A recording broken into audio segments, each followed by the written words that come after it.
Hey guys, it's Brick Thunder, and today I'm going to be reviewing and trying on ImmortalMasks Shroud.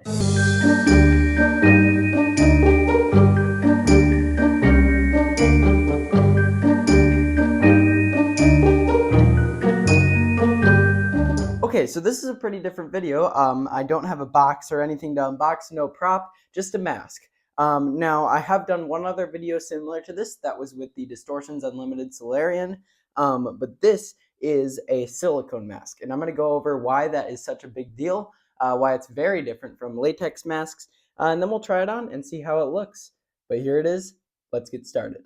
Okay, so I've had this guy for a little while now. I do wish I filmed an unboxing of when I first took it out of the box because I definitely had a good reaction to it. This thing is incredible. I was able to use it at a haunt I work at, and that had amazing reactions as well.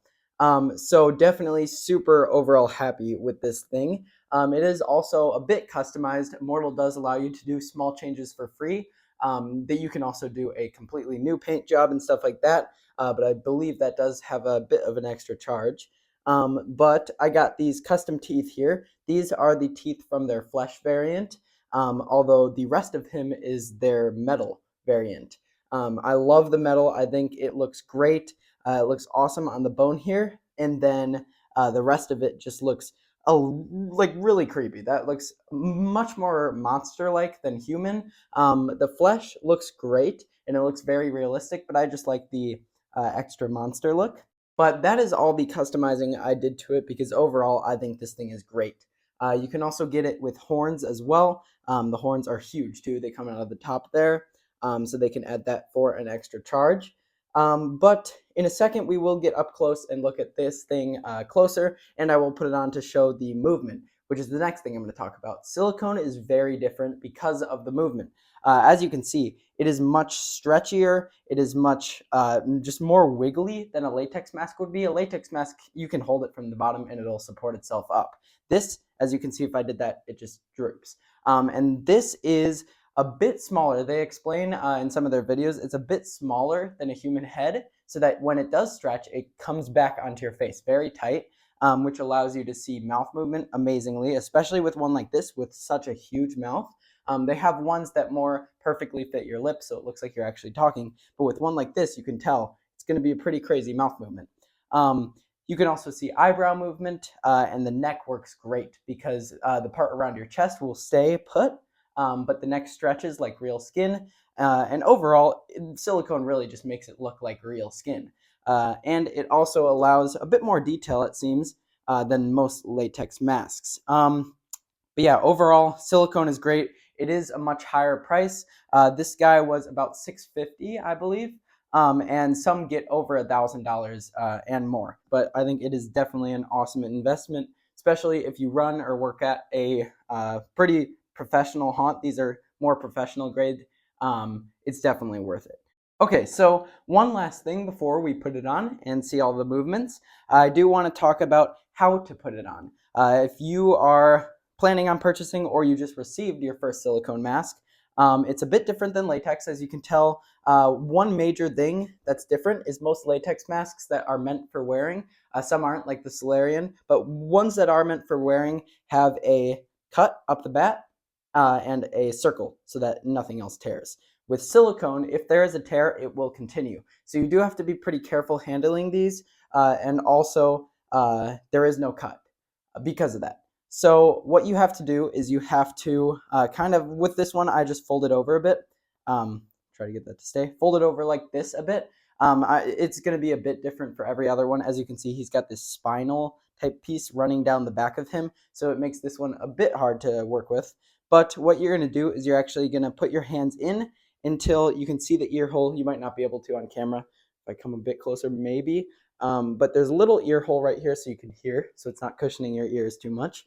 You want to bring your hands to around there, both sides too. You want to do this so that you can stretch it out like that, as you can see, and then you're just going to lift it and put it over your head.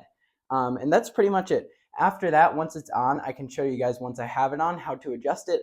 You don't want to be pulling on thin bits. Most mouths are different than this one, obviously. With the realistic mouths, you don't want to pull on the lip areas. You don't want to pull on fragile ears and stuff like that, because they want to get the most amount of movement possible, they do make this pretty thin. It's still a thick layer of silicone, but you don't want any tears because, like I said, that will just continue. So what you want to do instead is really just kind of push around until the holes are right around your eyes so you can see perfectly. You can also tell when your ears are in the right spot too so you can hear better. But pretty much just kind of push it around. I'll show you guys to make it more easy to understand, but you just don't want to tear it too much. All right, so I'm going to put it on now, and I will come back once it's on and I can show you guys the movement. Here we go. All right, so here I'm doing a voiceover real quick just because it would be a bit difficult to understand talking through the mask. But here I'm doing a movement test. As you can see, the mouth moves great. The neck here moves amazingly. Side to side, up and down, looks great. Stretches a lot more than normal latex mask would because of that silicone material. As you can see, looks awesome from the side, looks awesome from the back, and there's the other side as well. I will show you guys what I was talking about earlier with the adjusting as well here. Instead of pulling on it, you want to just put your hands like this and move it around until it fits your eyes and mouth perfectly. There it is. All right, so there it was, Shroud by Immortal Masks. Before I go, I want to show you guys some of this crazy detail they put into this thing, into the sculpt, but also the paint job. It is amazing. And none of this is wet, by the way. This is not water. This is just how it shines, which is awesome. Makes it super realistic. But I would highly recommend this guy. This guy is incredible. I would highly recommend all their other products as well. They have suits, not just masks, but suits and costumes as well. I don't know too much about their costumes, but the suits are also made out of the same silicone, and it is very high quality, very realistic, and they do a great job at detailing this stuff. Also, Transworld is in just a few weeks as I'm filming this, and I will be going, and I will definitely be stopping by their booth to see what they have. They bring so many items, it's amazing, and I'll show that on the videos, of course. They have some very, very cool masks there. But yeah, there he was, Shroud from Immortal Masks. Thank you guys for watching. I'll see you guys in the next video. Bye.